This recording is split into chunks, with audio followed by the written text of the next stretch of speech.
Okay, this is the fourth or fifth time that I'm shooting this. I bit my tongue in one slide. If I can't get it correct, we're sticking with this.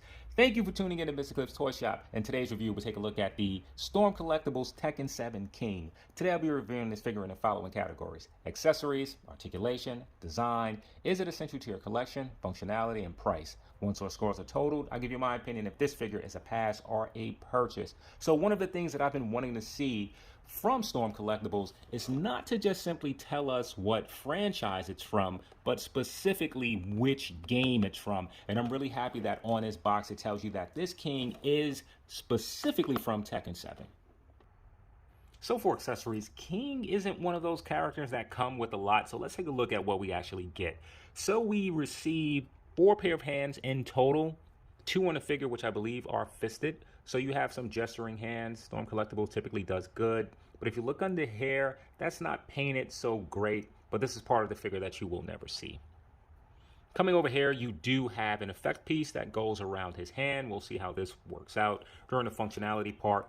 It is all done in a clear as plastic. Not a great looking piece. And then you do have his cape with some print on the inside. Turning it around, you do have some lettering and symbols which look really good.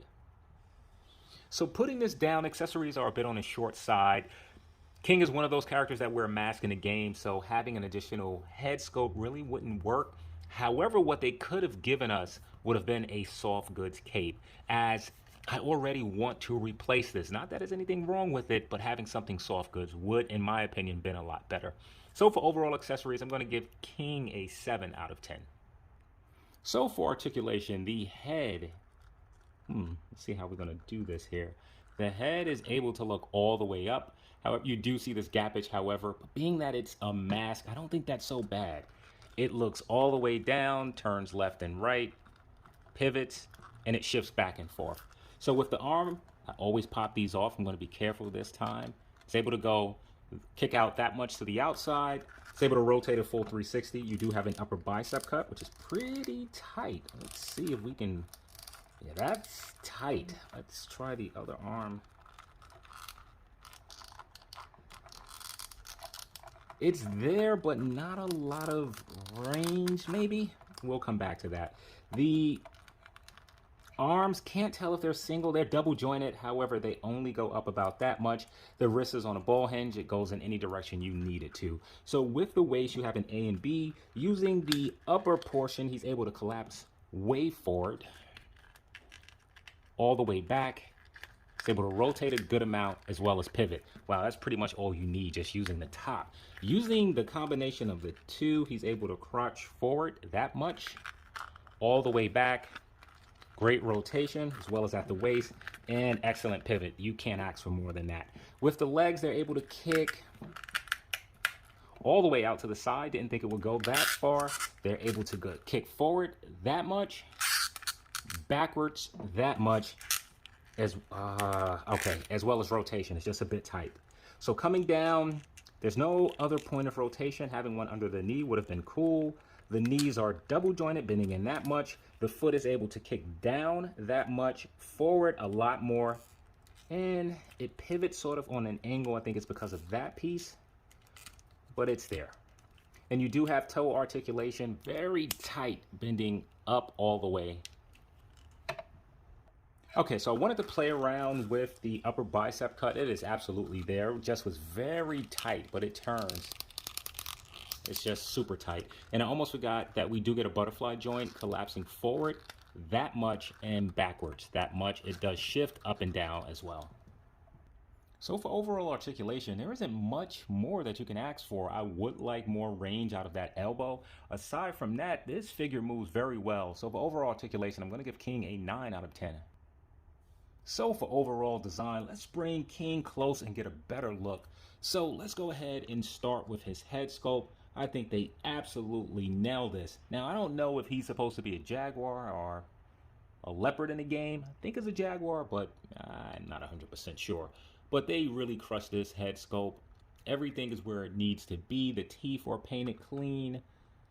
You can see the transition from the teeth to the gum line. Let's go ahead and zoom in a bit. You do have a little bit of black, however, peeking right there. I don't believe that's supposed to be there. You can actually see the tongue. Would have liked if they would have used that wet paint. And coming out to the snout, just the transition of colors. You can see the yellow kind of fading into that orange. Really like this. Now, what would have made this better if this was sort of some sort of fox fur? That would have really taken this to the next level. Really would have liked that, and if someone actually makes that, I think I'm interested in buying. So coming to the physique, Storm Collectibles usually always knocks this out of the park. Just the scoping and woo! Storm Collectibles usually knocks this out of the park. The muscle tone and definition looks great. You can also see some vein work, and it's not just in one place, such as the biceps. You can see it throughout on the figure, and it really looks good. I have what I believe right there shouldn't be there, so not too happy about that. Coming down, looking at his gauntlets or elbow pads, they look good. Now, it appears that this is like a rubber band material, so you can actually move it out the way. We'll get more into that in the functionality department. But just looking here, you have all of the straps painted good. I think if you zoom in a lot, it gets a little sloppy. Coming down to the trunks, his name is spelled out, King, Anger of the Beast. Now, I do have a blemish right above that B. Don't believe that's supposed to be there. And just looking down at the figure, it just looks good. Wasn't aware that these could actually turn. They do. Not sure if I'm a fan of that. Actually not sure how it's... Okay, I'm assuming it's supposed to go this way. I didn't even notice that. So if you look in the back of these boots, there are letters here which say Mexico. Zoom in really close. That's a really neat touch. And then we have a tail in the back. Figure looks great. Now, where I nearly took some points away for design is if you look at the figure, the mask really never lays completely flat. It's always raised a bit. But if you play the game, that's how it was in the game. It wasn't really flat. It was raised a bit. Well, let me say at least I remember. I'm not sure with these new editions of Tekken. So for overall design, I'm going to give King a 9 out of 10. How did I nearly forget this in the design part? So putting on his cape just really brings him to the next level. I just really wish that this was a soft goods. Hopefully someone out there is willing to make this. I would absolutely pick it up. So is King essential to your collection? Well, in the Tekken franchise, there were actually 2 characters to hold the King mantle. The first being Satoru Sayama, and the other being Frey Tormente. In the game, both characters were distinguished by the number 1 and 2. If you were a fan and played the original games, you will remember there was King 1 as well as King 2. Now, for purposes of this video, we're simply going to focus on Frey. So to dive back into his story, Frey was a troubled youth getting into fights, and one day found himself gravely injured. He was taken in by priests of a monastery, which in time nursed him back to health. During that time with Frey healing, he had time to rethink life, and once he healed, decided that he wanted to help children within the orphanage.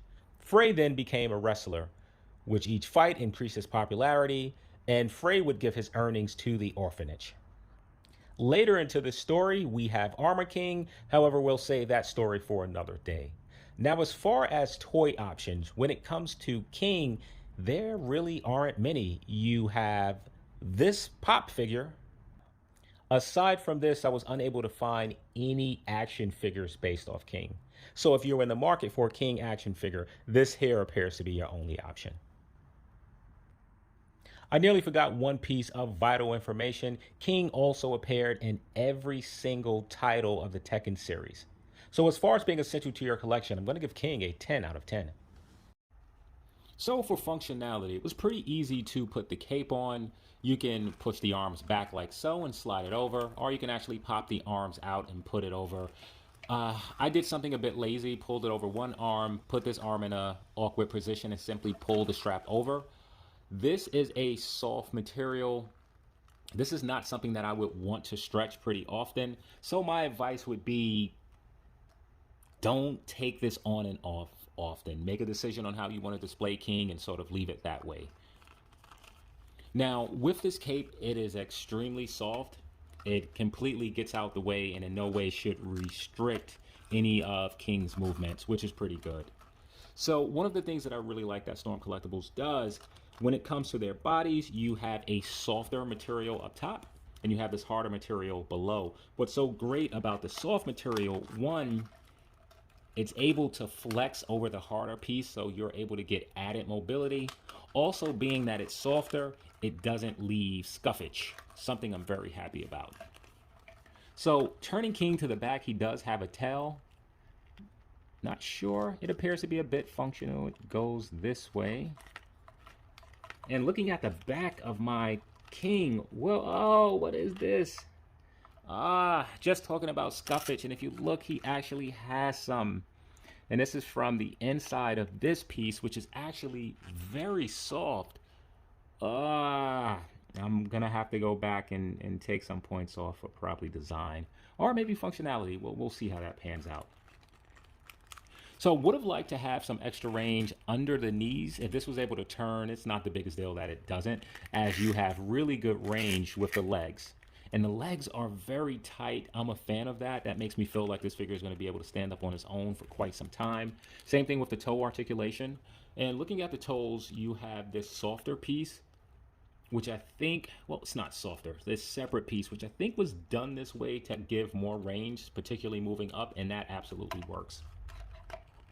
So let's go ahead and change out, well, before we change out the hands, let's go ahead and add this effect piece. Now, if you've watched any of my Storm Collectible videos, you know when it comes to effect pieces and how they work with the figure, it's usually not great. And this doesn't appear to be the exception.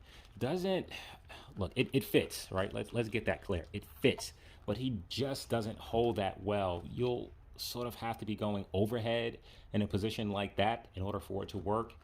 If you're trying to go far out to the side, it's not as, the middle piece really doesn't latch on at the arm. So you're really just depending on that fist. And you see that doesn't work well. What they should have done was simply to have either a hand casted in the same plastic hair to where you can just peg his arm into, or either just a peg system that you can just plug it into with no hand. Either would have worked. So I will be deducting points for this. All right, so let's go ahead and change one of the hands. I'm going to remove that and pop this one on. You know, I prefer that the hands have the peg attached to them, not the other way around. Unfortunately, this doesn't have it that way. I almost failed to mention that these straps are movable. Not particularly a fan of that. It reminds me of the Marvel Legends, how it just moves up and down.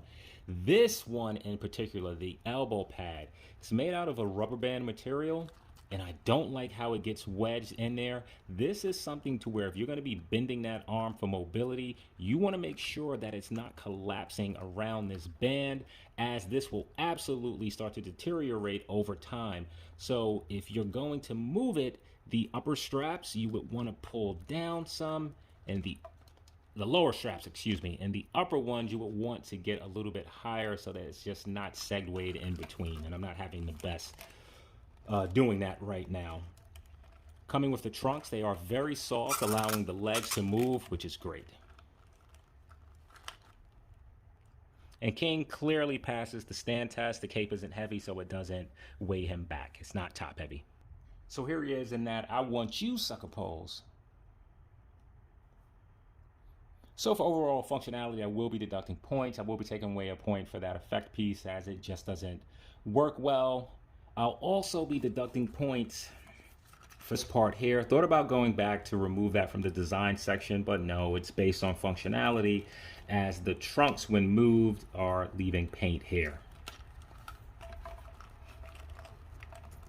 For functionality, I'll be giving King a 7 out of 10. So for pricing, King comes in at $115. Add in taxes, add in shipping, you're looking at a price point of roughly $134. That is a lot for a 7-inch action figure. So now is King worth the price of admission? Well, let's see what he comes with. In terms of accessories, you don't receive a lot.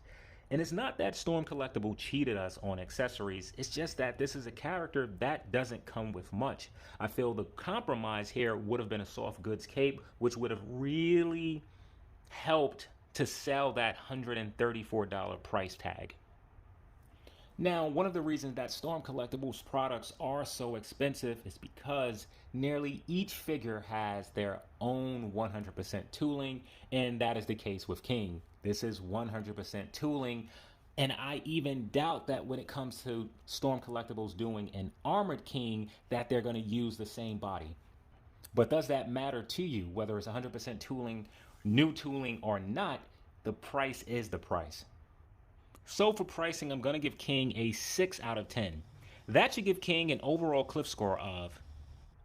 So now is King a pass or a purchase? If you are a Tekken fan, you have long been waiting for this, as Storm Collectibles has been very slow in their rollout overall, but really with Tekken, there are only a few characters that we currently have.